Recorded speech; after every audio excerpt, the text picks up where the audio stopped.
Assalamualaikum warahmatullahi wabarakatuh. Berikut ini adalah penjelasan ringkas atau sederhana mengenai pembagian sholat yang saya dapatkan dari kajian online Syekh Dr. Labib Najib Al-Yamani rahimahullah ta'ala. Aqsamus sholat atau macam-macam sholat. Yang pertama, sholat terbagi menjadi dua, yang ada yang namanya sholat fardu dan juga sholat nafilah atau sholat sunnah. Sholat fardu terbagi menjadi dua, ada fardu ain seperti sholat 5 waktu dan juga fardu kifayah seperti sholat jenazah. Sholat sunnah nafilah atau sholat sunnah terbagi menjadi dua. Ada sholat sunnah mutlak dan juga sholat sunnah muqayyad. Sholat sunnah mutlak adalah sholat sunnah yang tidak terikat dengan sebab ataupun waktu.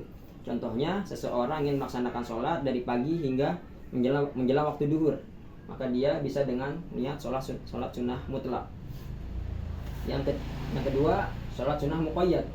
Sholat sunnah muqayyad terbagi menjadi dua. Ada yang terikat dengan waktu dan ada yang terikat dengan sebab. Yang terikat dengan waktu, contohnya seperti sholat Idaini atau sholat Idul Fitri dan Idul Adha, sholat 2 hari raya. Yang kedua, sholat sunnah duha. Yang ketiga, sholat sunnah at-tarawih. Yang kedua, sholat sunnah yang terikat dengan sebab, seperti sholat al-kusufaini atau sholat 2 gerhana bulan dan matahari. Sholat sunnah al-istisqa atau meminta hujan, sholat sunnah tahiyatul masjid, dan sholat sunnah wudhu. Ini adalah sholat sunnah yang terikat dengan sebab. Selanjutnya, sholat sunnah terbagi menjadi dua. Ada yang disunahkan berjamaah dan ada yang tidak disunahkan berjamaah. Yang disunahkan berjamaah misalnya seperti sholat sunnah 2 hari raya, sholat 2 gerhana, matahari dan bulan, sholat minta hujan, dan sholat tarawih dan witir pada bulan Ramadan.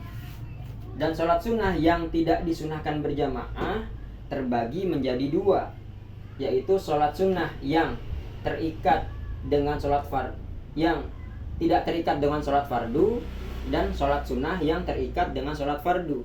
Sholat sunnah yang tidak terikat dengan sholat fardu terbagi, misalnya contohnya sholat duha atau sholat witir. Dan sholat sunnah yang terikat dengan sholat fardu terbagi menjadi dua.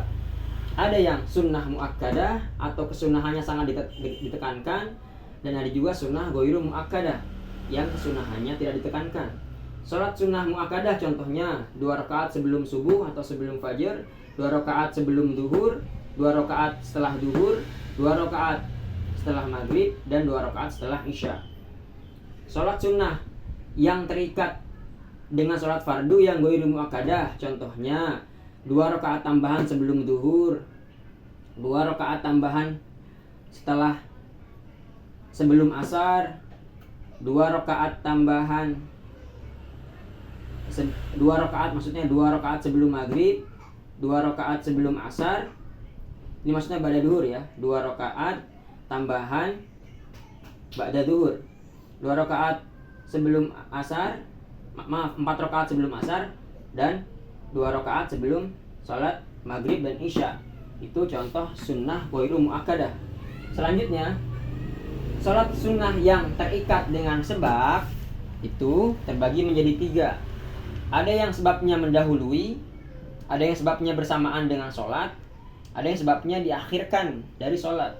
Contohnya, yang sebabnya mendahului daripada sholat, contohnya sholat sunnah wudhu.